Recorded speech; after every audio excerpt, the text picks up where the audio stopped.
നമ്മുടെ ക്ലിനിക്കിലേക്ക് ധാരാളമായി വരുന്ന ഒരു കേസാണ് മാരിറ്റൽ ഇഷ്യൂസ്. കല്യാണം കഴിഞ്ഞ് തുടങ്ങുന്ന ദാമ്പത്യ ജീവിതത്തിൽ ഒരുപാട് പ്രശ്നങ്ങളുമായിട്ട് അതുമായിട്ട് ജീവിക്കുന്ന ഒരുപാട് ദമ്പതികളാണ് നമ്മുടെ ക്ലിനിക്കിലേക്ക് നിരന്തരം വരാറുള്ളത്. അവർ ഓഫ്ലൈനായിട്ടും ഓൺലൈനായിട്ടും നമ്മുടെ ക്ലിനിക്കിലേക്ക് കൺസൾട്ടേഷന് വരാറുണ്ട്. ഒരുപാട് കേസ് കണ്ടു കഴിഞ്ഞ ഒരാളെന്ന നിലക്കാണ് നമ്മൾ ഈ ഒരു വിഷയത്തെക്കുറിച്ച് ഇന്ന് സംസാരിക്കുന്നത്. സ്ത്രീകൾക്ക് പൊതുവേ ഉണ്ടാകുന്നൊരു പരാതി എന്ന് പറയുന്നത്, ഇയാൾ ഞാൻ ഉദ്ദേശിക്കുന്നത് പോലുള്ള ഒരാളല്ല, അല്ലെങ്കിൽ എൻ്റെ എക്സ്പെക്റ്റേഷൻ മീറ്റ് ചെയ്യുന്നില്ല, ഞാൻ പറയുന്ന കാര്യങ്ങളൊന്നും ഇയാൾ കേൾക്കുന്നില്ല, കേൾക്കാൻ സന്നദ്ധനാവുന്നില്ല എന്നൊരു വിഷയമാണ്. സ്ത്രീകളെ സംബന്ധിച്ചിടത്തോളം അവർക്ക് ഏറ്റവും ഇഷ്ടപ്പെട്ട ആളുകളോടായിരിക്കും അവരേറ്റവും കൂടുതൽ സംസാരിക്കുന്നുണ്ടാവുക. ഈ ഒരു സംസാരത്തിൽ സ്വാഭാവികമായിട്ടും അവരുടെ സങ്കടങ്ങൾ വരും, അവരുടെ സന്തോഷങ്ങൾ വരും, അതിലേറ്റവും കൂടുതലായിട്ട് അവരുടെ കംപ്ലൈൻസും വരും. കാരണം അവർക്ക് ഇഷ്ടപ്പെട്ട ഒരാളോടായിരിക്കും അവരേറ്റവും കൂടുതലായിട്ട് ഈ പറഞ്ഞ സങ്കടങ്ങളും സന്തോഷങ്ങളൊക്കെ പങ്കുവെക്കുക. അപ്പോൾ ഭർത്താവ് ജോലിയൊക്കെ കഴിഞ്ഞ് വല്ലാതെ ടയേർഡായിട്ട് വീട്ടിൽ വരുന്ന സമയത്തായിരിക്കും ഇവരുടെ വായ തുറന്നിട്ട് അന്നത്തെ മുഴുവൻ കംപ്ലീറ്റ് ആയിട്ടുള്ള കാര്യങ്ങൾ പറയാൻ വേണ്ടിയിട്ട് ഇങ്ങനെ വെമ്പി നിൽക്കുന്നുണ്ടാവുക. ആ സമയത്ത് ഭർത്താവ് കുറച്ച് ഇനി വിശ്രമിക്കുക, വീട്ടിലൊക്കെ എത്തി ഒന്ന് ഫോണൊക്കെ നോക്കുക, ഒന്ന് വാട്സപ്പൊക്കെ നോക്കുക, ഒന്ന് മറ്റുള്ള കാര്യങ്ങളൊക്കെ നോക്കാമെന്ന് കരുതിയിട്ട് വീട്ടിൽ വന്നിരിക്കുന്ന സമയത്തായിരിക്കും ഇവരിത് പറയാൻ വേണ്ടി വരുന്നുണ്ടാവുക. അപ്പോൾ സ്വാഭാവികമായിട്ടും ഈ ഭർത്താക്കന്മാർ ചെയ്യുന്നൊരു പരിപാടി എന്താ, അവർ ഓക്കെ രാവിലെ ചായ കുടിച്ചു അല്ലേ, പിന്നെ ചോറൊക്കെ കഴിച്ചു അല്ലേ. അപ്പോൾ അവരിങ്ങനെ സ്ത്രീകളിങ്ങനെ പറയാൻ പറയുന്നുണ്ടാകും. ഇയാൾ ഒരു കയ്യിൽ ഫോണും പിടിച്ചിട്ട് വാട്സപ്പ് ഇങ്ങനെ നോക്കിയിട്ട്, അല്ലെങ്കിൽ ചില കേസിലൊക്കെ ലാപ്ടോപ്പ് ആണെങ്കിൽ ലാപ്ടോപ്പ് ഇങ്ങനെ ചിലപ്പോൾ ഒന്ന് പൗസ് ആക്കും, അല്ലെങ്കിൽ ഒന്ന് ലിഡ് ക്ലോസ് ചെയ്തിട്ടായിരിക്കും സംസാരിക്കുന്നുണ്ടാവുക. അപ്പോൾ നമ്മൾ വേറൊരു കാര്യത്തിലായിരിക്കുകയാണ് നമ്മൾ ഇവരെ കേട്ടുകൊടുക്കാൻ വേണ്ടി നമ്മൾ ശ്രമിക്കുന്നത്. അപ്പോൾ ഇത് പറയുന്ന ഭാര്യമാരിൽ ഭയങ്കരമായിട്ടുള്ള ഒരു അതൃപ്തി ക്രിയേറ്റ് ചെയ്യുകയാണ്. താൻ പറയുന്ന കാര്യങ്ങളൊന്നും ഇയാൾ കേട്ടു തരുന്നില്ലല്ലോ, താൻ പറയുന്നതിനൊക്കെ ഇയാൾ വേറൊരു കാര്യം ചെയ്യുമ്പോഴാണല്ലോ കേൾക്കുന്നതെന്ന രൂപത്തിൽ ഇവർക്ക് ഭയങ്കരമായിട്ടുള്ളൊരു പ്രശ്നം അവിടെ ഉണ്ടാവുകയാണ്. സ്വാഭാവികമായിട്ട് നമുക്ക് എല്ലാവർക്കും ആ ഒരു മാനസികാവസ്ഥ നമുക്ക് ഉണ്ടാകും. നമ്മളൊരു കാര്യം പറയാൻ വേണ്ടിയിട്ട് നമ്മൾ പോകുന്ന സമയത്ത് അയാൾ ഫോണിലാണ്, അല്ലെങ്കിൽ വേറെന്തെങ്കിലും കാര്യം ചെയ്തുകൊണ്ടിരിക്കുകയാണ്, എന്ന് പറഞ്ഞിട്ട് അയാളിങ്ങനെ ഫോണിൽ നോക്കുകയാണെങ്കിൽ നമുക്ക് സ്വാഭാവികമായിട്ട് പറയാനുള്ള ഒരു മെന്റാലിറ്റി ആയിരിക്കൂല. അപ്പൊ നിങ്ങൾ ആലോചിക്കേണ്ടത്, നിങ്ങളുടെ ഭാര്യമാർ ഇപ്പൊ വീട്ടിൽ തന്നെയുള്ള ആളുകളാണെങ്കിൽ അവർ രാവിലെ മുതൽ വൈകുന്നേരം വരെ നിങ്ങൾ വരുന്നത് വരെയുള്ള വീട്ടിലുള്ള കാര്യങ്ങളൊക്കെ നോക്കി, ചിലപ്പോൾ നിങ്ങളെ വീട്ടിൽ പാരൻസ് ഉണ്ടാവും, അവരുടെ കാര്യങ്ങൾ നോക്കുന്നുണ്ടാവും, നിങ്ങൾക്കുള്ള ഭക്ഷണങ്ങൾ തയ്യാറാക്കുന്നുണ്ടാവും, മക്കളുണ്ടെങ്കിൽ അവരുടെ കാര്യങ്ങൾ നോക്കുന്നുണ്ടാകും, അവർ സ്കൂളിൽ പറഞ്ഞയക്കുന്നുണ്ടാകും. അങ്ങനെ തുടങ്ങിയിട്ട് വീട്ടിലുള്ള കംപ്ലീറ്റ് ജോലികളും ചെയ്യുന്നവരാണ് നിങ്ങളുടെ ഭാര്യമാർ. അപ്പോൾ ഈ ഒരു ഭാര്യമാർക്ക് അവർക്കുള്ള സന്തോഷങ്ങളും സങ്കടങ്ങളൊക്കെ പറയാനുള്ള ഒരൊറ്റൊരു വ്യക്തി മിക്ക കേസുകളിൽ ഈ ഒരു ഭർത്താക്കന്മാരായിരിക്കും. അപ്പോൾ ഭർത്താവ് വരുന്നത് വരെ പ്രതീക്ഷിച്ച് നിൽക്കുകയാണ്, ഇതൊക്കെ പറയാനുണ്ട്, കുറേ കാര്യങ്ങൾ പറയാനുണ്ടാവും. സ്വാഭാവികമായിട്ട് അന്നുള്ള വിഷമങ്ങളൊക്കെ പറയാനുള്ളൊരു ആളെന്നുള്ള നിലക്ക് ഭർത്താവിനെ കാത്തിരുന്നിട്ട് വന്നിട്ടുള്ള ഭർത്താവ് ചെയ്യുന്നതോ അയാൾ ഫോണിലായിരിക്കും ഉണ്ടാവുക, ഫോണിൽ ഇങ്ങനെ നോക്കുന്നുണ്ടാകും. അപ്പോൾ ആ സമയത്ത് സ്വാഭാവികമായിട്ടും ഇവർക്ക് ഒന്നും പുറത്തേക്ക് പറയാതെ അതൊക്കെ ഉള്ളിൽ വെക്കുന്ന ഒരു സ്ഥിതിയിലേക്ക് സ്ത്രീകൾ പോവുകയാണ്.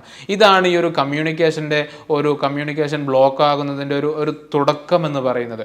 മിക്ക കേസിലും ഭർത്താവ് അറ്റൻറ്റീവ് ആയിരിക്കില്ല, അല്ലെങ്കിൽ വേണ്ട പോലെ അറ്റൻഷൻ കൊടുക്കാൻ അയാൾക്ക് പറ്റുന്നുണ്ടാവുകയില്ല. അപ്പോൾ അത് സ്ത്രീകളെ സംബന്ധിച്ചിടത്തോളം വലിയ പ്രശ്നങ്ങളാണ് അവരുടെ മനസ്സിൽ സൃഷ്ടിക്കുന്നത്. നമുക്കറിയാം, സ്ത്രീകളുടെ ഒരു ഇമോഷണൽ വെൻഡിങ് ഔട്ട് എന്ന് പറയുന്നത് അവർ സംസാരത്തിൽ കൂടെ തന്നെയാണ്. പുരുഷന്മാർ ചിലപ്പം ഭയങ്കര ഒരു പ്രശ്നങ്ങളോ കാര്യങ്ങളൊക്കെ ഉണ്ടാകുന്ന സമയത്ത് അവർ ചിലപ്പോൾ ആരോട് സംസാരിക്കാതെ ഒരു വിത്ഡ്രോ ചെയ്യുന്നതായിട്ടൊക്കെ ചില അവസരങ്ങളൊക്കെ ഉണ്ടാകാറുണ്ട്. പക്ഷേ സ്ത്രീകൾ അങ്ങനെയല്ല. സ്ത്രീകൾക്ക് അവരുടെ പ്രശ്നങ്ങൾ കളയുക, അതിൽ നിന്നൊരു റിലീഫ് കിട്ടുന്നത് അത് സംസാരിച്ച് തീർക്കുന്ന സമയത്താണ്. അതാകട്ടെ ഏറ്റവും ഇഷ്ടമുള്ള ആളോട് സംസാരിക്കാൻ വേണ്ടിയിട്ടായിരിക്കും അവർ നോക്കുന്നുണ്ടാവുക. അപ്പോൾ ഇത്തരത്തിൽ പ്രശ്നങ്ങൾ പറയുന്ന അവസരത്തിൽ കേൾക്കാൻ സന്നദ്ധയില്ലാത്തൊരു ഭർത്താവാണെങ്കിലാണ് ഈ പറയുന്ന രൂപത്തിൽ സ്ത്രീകൾക്ക് പ്രശ്നങ്ങൾ ഉണ്ടാക്കുന്നത്. അത് പതുക്കെ ഇവർ തമ്മിലുള്ള ഒരു ഇമോഷണൽ അറ്റാച്ച്മെന്റ് അത് കുറക്കുന്നതിലേക്കും ദാമ്പത്യ ജീവിതത്തിലേക്ക് വലിയ വിള്ളലുകൾ വീഴ്ത്തുന്നതിനൊക്കെ കാരണമാകും. അപ്പോൾ അത് സ്വാഭാവികമായിട്ടും ഭർത്താവിനോടുള്ള റെസ്പെക്റ്റ്, ഭർത്താവിനോടുള്ള ഒരു വാലിഡേഷൻ കൊടുക്കുന്നതിൽ സ്ത്രീകൾ പതുക്കെ അവർ പിൻവാങ്ങും. ചിലപ്പോഴൊക്കെ കുറ്റപ്പെടുത്തൽ തുടങ്ങും, ചിലപ്പോഴൊക്കെ ഉപദേശങ്ങൾ തുടങ്ങും. നിങ്ങൾ എന്താണ് ഇങ്ങനെ, നിങ്ങൾ അങ്ങനെയൊക്കെ ചെയ്യണം ചെയ്യണ്ടേ എന്നുള്ള രൂപത്തിലേക്കുള്ള ഒരു വല്ലാതെ ഉപദേശം കൊടുക്കുന്ന ഒരു മെൻറ്റാലിറ്റിയിലേക്ക് സ്ത്രീകൾ മാറും. അത് പുരുഷനെടുക്കുന്നുണ്ടാവുക, ഇവൾ എന്നെ കൺട്രോൾ ചെയ്യാൻ നോക്കുന്നുണ്ടല്ലോ, ഇവളെൻ്റെ അമ്മയാകാൻ ശ്രമിക്കുന്നുണ്ടോ, ഇവളെൻ്റെ ഉമ്മയാകാൻ ശ്രമിക്കുന്നുണ്ടോ എന്നുള്ള നിലക്കാർക്ക് പുരുഷന്മാരെടുക്കുന്നുണ്ടാവുക. അപ്പം പിന്നീട് അത് അവരുടെ സെക്ഷൽ ലൈഫിലേക്ക് അത് മെല്ലെ വരികയാണ്. അത് ക്രമേണ അതിൻ്റെ സെക്ഷുവാലിറ്റിയുടെ ആ ഒരു ഫ്രീക്വൻസി കുറയുന്നുണ്ടാകും, സെക്ഷൽ ആക്ടിവിറ്റിയുടെ ഫ്രീക്വൻസി കുറയുന്നുണ്ടാകും. ഇങ്ങനെ തുടങ്ങിയിട്ടുള്ള ഒരുപാട് പ്രശ്നങ്ങളാണ് ഈ ഒരു കമ്മ്യൂണിക്കേഷൻ ഉണ്ടാകുന്ന ചെറിയൊരു പ്രശ്നങ്ങൾ കൊണ്ട്, ചെറിയൊരു അശ്രദ്ധ കൊണ്ട് ഉണ്ടായിത്തീരുന്നത്. പുരുഷന്മാർ ഈ ഒരു അവസരങ്ങളിലൊക്കെ പ്രത്യേകമായിട്ട് ശ്രദ്ധിക്കേണ്ടത് സ്ത്രീയുടെ വളരെ സവിശേഷമായിട്ടുള്ള ഒരു നീഡാണ് ഈ ഒരു കമ്മ്യൂണിക്കേഷൻ എന്ന് പറഞ്ഞാൽ സ്ത്രീകളെ സംബന്ധിച്ചിടത്തോളം. അപ്പോൾ അത് മീറ്റ് ചെയ്യുന്നുണ്ടോ, താൻ അതിന് പറ്റുന്ന ഒരാളാണോ എന്നുള്ളൊരു ഒരു ഒരു ഇൻട്രോസ്പെക്ഷൻ എപ്പോഴും ഈ ഒരു ഭർത്താവ് ചെയ്തുകൊണ്ടിരിക്കണം. എപ്പോഴെങ്കിലും ഭാര്യ തന്നോട് വിഷയങ്ങൾ പറയാതിരിക്കുന്നുണ്ടോ, അപ്പോൾ അയാൾക്ക് മനസ്സിലാക്കുക എന്തോ ഒരു പ്രശ്നമുണ്ട് എന്നുള്ള നിലക്ക്. അപ്പോൾ സ്ത്രീകളെക്കുറിച്ച് നിരന്തരം അവരെ കൊണ്ട് ഇങ്ങോട്ട് സംസാരിപ്പിക്കണം, അവരുടെ വിഷയങ്ങളൊക്കെ നമ്മൾ കേട്ടുകൊടുക്കാൻ സന്നദ്ധനാണ് എന്നൊരു ഫീലിംഗ് അവർക്ക് കൊടുക്കണം. അത് നമ്മളെന്തെങ്കിലും ചെയ്യാനോ നമ്മളെന്തെങ്കിലും ആക്ഷൻ എടുക്കാനോ വേണ്ടിയിട്ടല്ല അവർ പറയുന്നത്, മറിച്ച് ജസ്റ്റ് പറയുകയാണ്. നമ്മൾ ജസ്റ്റ് ഒന്ന് ഒരു എമ്പതറ്റിക്കലി കേട്ടുകൊടുക്കുക എന്നുള്ള വിഷയം മാത്രമേ നമ്മൾ ചെയ്യാനുള്ളൂ. ചിലപ്പോൾ നമ്മുടെ സ്വന്തം ഉമ്മയെക്കുറിച്ചായിരിക്കും ഭാര്യ പരാതി പറയുന്നുണ്ടാവുക, അവരങ്ങനാക്കി ഇങ്ങനാക്കി, ഞാനിത് ചെയ്തപ്പോൾ അവരിങ്ങനെ പറഞ്ഞു, ഞാൻ ചെയ്തത് ഒന്നും പറ്റിയിട്ടില്ല. അപ്പോൾ അത് നമ്മളൊന്നും അവിടെ ചെയ്യേണ്ടതില്ല. നമ്മളിപ്പോൾ അതൊക്കെ കേട്ടിട്ട് ഉമ്മാനോട് പോയി സംസാരിക്കാൻ നിൽക്കുകയാണ്, അല്ല അമ്മയോട് പോയി സംസാരിക്കാൻ നിൽക്കുകയാണ്, അതവിടെ കൂടുതൽ പ്രശ്നങ്ങളായിരിക്കും ഉണ്ടാവുക. അത് പിന്നീട് ഇൻലോ റിലേഷൻഷിപ്പിലൊക്കെ വലിയ പ്രശ്നങ്ങളൊക്കെ ഉണ്ടാക്കി നമുക്ക് ജീവിതം തന്നെ ഒരു ദുസ്സഹമാകുന്ന രൂപത്തിലേക്കായിരിക്കും അത് പോവുക. അപ്പോൾ ആ സമയത്ത് നമ്മൾ ഈ പ്രശ്നങ്ങളൊക്കെ, അവർ പറയുന്ന കംപ്ലയിൻസ് ഒക്കെ വെറുതെ ഒന്ന് കേട്ടുകൊടുക്കുക, അതൊന്ന് എമ്പതറ്റിക്കലായിട്ട് ഒന്ന് കേട്ടുകൊടുത്താൽ മാത്രം തീരുന്ന വിഷയങ്ങളാണിത്. അതിനുള്ള ഒരു സന്നദ്ധത ഭർത്താക്കന്മാരെന്നുള്ള നിലക്ക് നമ്മളൊക്കെ ശ്രദ്ധിക്കേണ്ട ഒരു വിഷയമാണത്. നമ്മുടെ അടുത്ത് കുറച്ച് മുമ്പ് വന്നൊരു കേസ് ഉണ്ടായിരുന്നു. അവർ ഡൽഹിയിൽ രണ്ടുപേരും IT സെക്ടറിൽ വർക്ക് ചെയ്യുന്ന ആളുകളാണ്. ലവ് മാരേജ് ആയിരുന്നു. അവർ കല്യാണം കഴിഞ്ഞിട്ട് ഏകദേശം 2 വർഷമായി. നമുക്കറിയാം, ലവ് മാരേജ് എന്നൊക്കെ പറയുന്ന സമയത്ത് അത്രത്തോളം സ്നേഹിച്ച് അങ്ങനെ മനസ്സിലാക്കിയിട്ടായിരിക്കും ഇവരൊരു കല്യാണം എന്നുള്ളൊരു കൺസെപ്റ്റിലേക്ക് എത്തുന്നുണ്ടാവുക.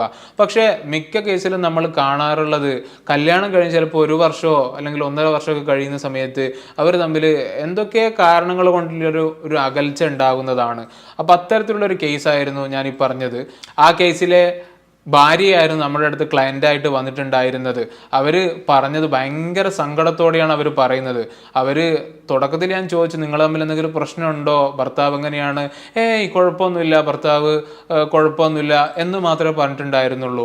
വീണ്ടും നമ്മളൊരു കുറച്ചുകൂടി എമ്പതിയും കാര്യങ്ങളൊക്കെ കാണിച്ചുകൊണ്ട് സംസാരിക്കുന്ന സമയത്താണ് അവർ പറഞ്ഞത്, ശരിയാണ്, എൻ്റെ ജീവിതത്തിൽ ഒരുപാട് പ്രശ്നങ്ങളുണ്ട്, ഞങ്ങൾ അത്രയും സ്നേഹിച്ചിട്ടാണ് ഞങ്ങളൊരു കല്യാണത്തിലേക്ക് വന്നത്. പക്ഷേ കല്യാണം കഴിഞ്ഞ് കുറച്ച് കഴിഞ്ഞ് ഇപ്പോൾ ഏകദേശം 1 വർഷത്തോളമായിട്ട് ഞങ്ങൾ തമ്മിൽ യാതൊരു സംസാരങ്ങളില്ല എന്ന് പറഞ്ഞാൽ ഒരു ഉള്ളിലേക്ക് ഇറങ്ങി മനസ്സ് തുറക്കുന്ന ഒരു സംസാരം നടക്കുന്നില്ല. ജസ്റ്റ് ഭക്ഷണം കഴിച്ചോ, ഭക്ഷണം കഴിച്ചു, പിന്നെ മറ്റുള്ള എന്തെങ്കിലും കാര്യങ്ങൾ ചെയ്തോ, അതുമാത്രമാണ് ഇപ്പം നമ്മൾ തമ്മിൽ നടക്കുന്ന ഒരു കമ്മ്യൂണിക്കേഷൻ. കല്യാണത്തിൻ്റെ തുടക്കത്തിലൊക്കെ നമ്മൾ ഒരുപാട് സമയം നമ്മൾ ചെലവഴിക്കുമായിരുന്നു. ഈ ക്വാളിറ്റി ടൈം സ്പെൻഡിങ് എന്നൊക്കെ നമ്മൾ പറയാറില്ലേ. അപ്പോൾ ആ രൂപത്തിൽ അവർ ഒരുപാട് സമയം ഏതൊരു കപ്പിൾസും ചെയ്യുന്നത് പോലെ അവർ സമയം ചെലവഴിച്ചിരുന്നു. പക്ഷേ ഇപ്പോൾ അതൊന്നും നടക്കുന്നില്ല. ഇപ്പോൾ കഴിഞ്ഞൊരു വർഷമായിട്ട് അവർ തമ്മിൽ സെക്സ് പോലും നടന്നിട്ടില്ല എന്നാണ് ഈ ഒരു സ്ത്രീ വളരെ സങ്കടത്തോടെ എന്നോട് പറഞ്ഞത്. അപ്പോൾ അതിൻ്റെ ഒരു കാരണം നമ്മൾ ഒന്നുകൂടി ഡീപ്പർ ലെവലിലൊന്ന് ചോദിച്ച സമയത്താണ് ഇവർ തമ്മിലുള്ള കമ്മ്യൂണിക്കേഷനിൽ വലിയൊരു പ്രശ്നം നടക്കുന്നതായിട്ട് മനസ്സിലായിട്ടുള്ളത്. ഭർത്താവ് കുറച്ച് വർക്കഹോളിക് ആയിട്ടുള്ള ആളാണ്. അപ്പം വർക്കൊക്കെ കഴിഞ്ഞിട്ട് രാത്രി വരാൻ തന്നെ 6 മണിക്ക് കഴിയുന്ന വർക്കാണെങ്കിലും ഓഫീസിൽ തന്നെ ഇരുന്നിട്ട് മറ്റുള്ള കാര്യങ്ങളൊക്കെ കുറച്ച് ആത്മാർത്ഥത കൂടുതലാണെന്നൊക്കെ പറയാം. അതൊക്കെ കഴിഞ്ഞിട്ട് ഫാമിലിയിലേക്ക് ഒരു 8 മണിയൊക്കെ ആകുമ്പോഴാണ് വരിക. എന്നാൽ വന്നു കഴിഞ്ഞാലും കുറച്ച് ഇമെയിൽസ് അയക്കാനുണ്ടാകും, കുറച്ച് വാട്സപ്പ് നോക്കാനുണ്ടാകും, അല്ലെങ്കിൽ കുറച്ച് TVയും കാര്യങ്ങളൊക്കെ ആയിട്ട് പോവാണ്. ഞാൻ തുടക്കത്തിൽ പറഞ്ഞ അതേ ഒരു സംഭവമാണ് ഇവരുടെ ജീവിതത്തിൽ ഉണ്ടായിരുന്നത്. ഭാര്യ വീട്ടിൽ തന്നെയാണ്, വർക്ക് ഫ്രം ഹോം ആയിരുന്നു അവർക്ക് ചെയ്യാനുള്ളത്. അപ്പോൾ അവരുടെ വിഷയങ്ങളൊക്കെ സംസാരിക്കാൻ വേണ്ടിയിട്ട് രാത്രി വരുന്ന ഭർത്താവിനെ സ്വീകരിച്ചിരുത്തി സംസാരിക്കാൻ നോക്കുന്ന സമയത്ത് ഭർത്താവ് ഇതൊന്നും കേൾക്കാനുള്ള ഒരു സന്നദ്ധത പ്രകടിപ്പിക്കുന്നില്ല എന്ന് മനസ്സിലാക്കി പിന്നീട് അവർ മെല്ലെ മെല്ലെ താൻ അങ്ങോട്ടുള്ള സംസാരം കുറക്കുകയാണ് ചെയ്തത്. സ്വാഭാവികമായിട്ടും ഈ ഒരു ഭർത്താവിന് സന്തോഷമാണ്. കാരണം എന്താണ്, ഇവളിങ്ങനെ നിരന്തരം ഇങ്ങനെ പറയുന്നത് കേൾക്കണ്ടല്ലോ എന്നുള്ള നിലക്കായിരിക്കും ചിലപ്പോൾ അയാൾ എടുത്തിട്ടുണ്ടാവുക. ഏതായാലും അത് പിന്നീട് പതിയെ പതിയെ ഇവർ തമ്മിലുള്ള മൊത്തം കമ്മ്യൂണിക്കേഷൻ ബ്ലോക്ക് ആകുന്ന ഒരു രൂപത്തിലേക്ക് പോവുകയും പിന്നീട് അവരുടെ മറ്റുള്ള സെക്ഷൽ റിലേഷൻഷിപ്പിലാണെങ്കിലും ഇമോഷണൽ അറ്റാച്ച്മെൻറ്റിലൊക്കെ ആണെങ്കിലും വലിയ വിള്ളൽ വീഴ്ത്തുന്ന രൂപത്തിലാണ് പിന്നീട് അത് ഉണ്ടായത്. ഇപ്പോൾ ഇവർ വരുന്ന സമയത്ത് ഉറക്കില്ല, അതേപോലെ തന്നെ ഭക്ഷണമില്ല, ചെറിയ രൂപത്തിലുള്ള സൂയിസൈഡൽ ടെൻഡൻസി അടക്കം ഈ ഒരു സ്ത്രീക്ക് ഉണ്ടായിരുന്നു. കാരണം അവരൊക്കെ പറയുന്നത് ഒറ്റൊരു ചിന്തയാണ് അവരുടെ മനസ്സിൽ നിരന്തരം വരിക, നമ്മൾ ഇത്രത്തോളം സ്നേഹിച്ചിട്ടും, നമ്മൾ 100% സ്നേഹിച്ചിട്ടും നമുക്ക് തിരിച്ചിങ്ങോട്ടൊരു നമ്മളെ സ്നേഹിക്കുന്നില്ലല്ലോ, കെയർ ചെയ്യുന്നില്ലല്ലോ ഈ ഒരു ഹസ്ബൻഡ് എന്നുള്ള രൂപത്തിലാണ് അവർ ചിന്തിക്കുന്നത്. പക്ഷേ നമ്മൾ ഹസ്ബൻഡിനോട് സംസാരിക്കുന്ന സമയത്താണ് അയാൾ ചോദിക്കുന്നത്, ഞാൻ എന്താണ് ഇനി ചെയ്യേണ്ടത്, ഞാൻ അവൾക്ക് വേണ്ട കാര്യങ്ങളൊക്കെ ചെയ്തു കൊടുക്കുന്നുണ്ട്, ഫിനാൻഷ്യലി എല്ലാ സപ്പോർട്ടും ഞാനാണ്, അവൾ പറയുന്ന സമയത്ത് പറയുന്ന കാര്യങ്ങൾ ഞാൻ ചെയ്തു കൊടുക്കുന്നുണ്ട്, മറ്റുള്ളതൊക്കെ ഞാൻ ചെയ്തു കൊടുക്കുന്നുണ്ട്, പക്ഷേ ഇവൾ പറയുന്നത് പോലെ ഇപ്പോൾ ഞാനിനി എന്താണ് ഇനി ചെയ്യാനുള്ളത് എന്നുള്ളൊരു ചോദ്യമായിട്ടാണ് ഹസ്ബൻഡ് വരുന്നത്. അപ്പോൾ ശരിക്കും ഇവിടെ എന്താണ് സംഭവിക്കുന്നത്, എന്താണ് തൻ്റെ ഭാര്യയ്ക്ക് അല്ലെങ്കിൽ ഒരു ഫീമെയിൽ പാർട്ട്ണറിന് എന്താണ് ഒരു റിലേഷൻഷിപ്പിൽ നിന്ന് വേണ്ടത് എന്നതിനെക്കുറിച്ച് കൃത്യമായ ധാരണ ഈ ഒരു ഭർത്താവിന് അല്ലെങ്കിൽ മെയിൽ പാർട്ട്ണറിന് ഇല്ലായിരുന്നു, അതിനെക്കുറിച്ച് അറിയില്ലായിരുന്നു. അപ്പോൾ അതുകൊണ്ടുണ്ടായിട്ടുള്ള ചെറിയ അശ്രദ്ധ കൊണ്ടാണ് ഇത്തരത്തിലുള്ള വലിയൊരു പ്രശ്നമായിട്ട് അത് രൂപാന്തരപ്പെട്ടിട്ടുള്ളത്. ഇപ്പോൾ നമ്മൾ ഇത്രത്തോളം ഇമ്പോർട്ടൻ്റ് ആയിട്ടുള്ളൊരു വിഷയമാണ് ഈ ഒരു ലിസണിങ് എന്ന് പറയുന്നത്. പ്രത്യേകിച്ചിട്ട് നമ്മുടെ വൈഫുമാരൊക്കെ നമ്മൾ ശ്രദ്ധിക്കേണ്ട ഒരു വിഷയമാണ്. കാരണം അവർക്ക് നമ്മുടെ സങ്കടങ്ങളൊക്കെ പറയാൻ വേറെ ആരും അവർക്ക് ഉണ്ടാവുകയില്ല. അപ്പോൾ ഈ ഒരു കാര്യങ്ങൾ മനസ്സിലാക്കിയിട്ട് നമ്മൾ അവരോട് നല്ല രൂപത്തിലുള്ളൊരു കമ്മ്യൂണിക്കേഷൻ, ഒരു ഓപ്പൺ കമ്മ്യൂണിക്കേഷൻ എപ്പോഴും നമ്മൾ നിലനിർത്തണം. അതിലെന്തെങ്കിലും പ്രശ്നങ്ങൾ ഉണ്ടെങ്കിൽ നമ്മൾ വീണ്ടും വീണ്ടും പരിഹരിച്ചു കൊണ്ടിരിക്കണം എന്ന് പറഞ്ഞുകൊണ്ട് നമ്മൾ ഈ ഒരു വീഡിയോ ഇവിടെ കൺക്ലൂഡ് ചെയ്യുകയാണ്. കാര്യങ്ങളൊക്കെ നിങ്ങൾ മനസ്സിലാക്കിയിട്ടുണ്ടാകുമെന്ന് പ്രതീക്ഷിക്കുകയാണ്. ഏതായാലും നല്ലൊരു ടോപ്പിക്കുമായിട്ട് അടുത്തൊരു വീഡിയോയിൽ നമുക്ക് കാണാം. താങ്ക്